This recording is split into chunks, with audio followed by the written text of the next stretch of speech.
My name is Michael Gross. I'm from Greenville, North Carolina, and this is Wave 12 of Moral Mondays. And I'm here because I believed it was really my turn to stand up and join my brothers and sisters in protesting the legislation that is being enacted by a fanatical cult of legislators. They are passing legislation which is in fact in opposition to the demonstrated wishes of North Carolina citizens as regards their rights to vote. Most North Carolinians believe that the system as it's been currently applied is agreeable to them and is entirely satisfactory. 73% of North Carolinians, according to Public Policy Polling, that's an organization, believe that it is a good law and they want that law to continue. 75% of North Carolinians, according to Public Policy Polling, have used early voting registration before. There is in fact no really valid good reason to change the early voting regulations.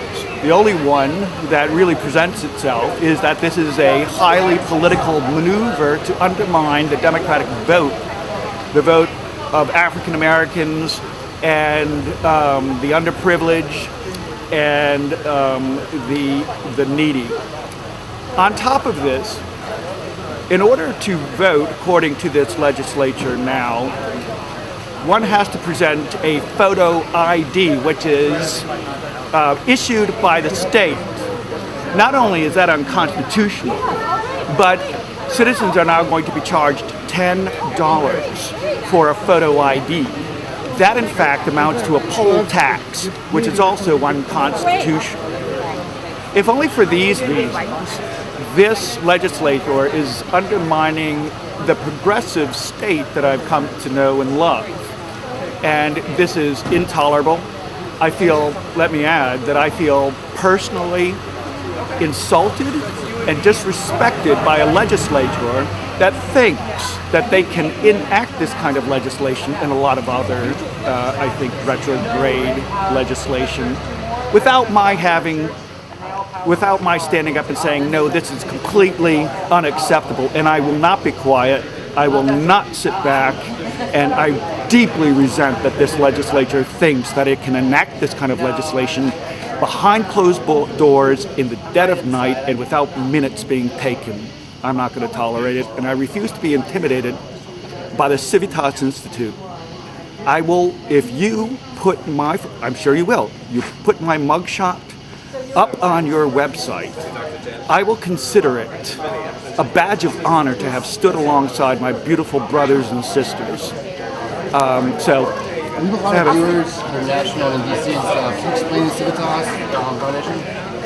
Yes, I can very quickly, to the best of my knowledge, explain that the Civitas Institute is funded by the Pope Family Foundation, and I believe they fund as much as 94% of this Civitas Institute. This Civitas Institute is actually an organization which has funded Tea Party candidates and Republican candidates in select districts in North Carolina, targeted districts, to ensure that they would be elected into office. That, on top of the fact that districts have been very carefully, very craftily bleached, cracked, and packed in order to make sure that this fanatical cult would win a majority within both houses of the legislature. On every level, this is profoundly undemocratic. It is profoundly immoral. Legislation that also undermines health care for the poor and education for our students is unacceptable. It's cruel, it's selfish, it's un-American. Thank you so much. You're welcome.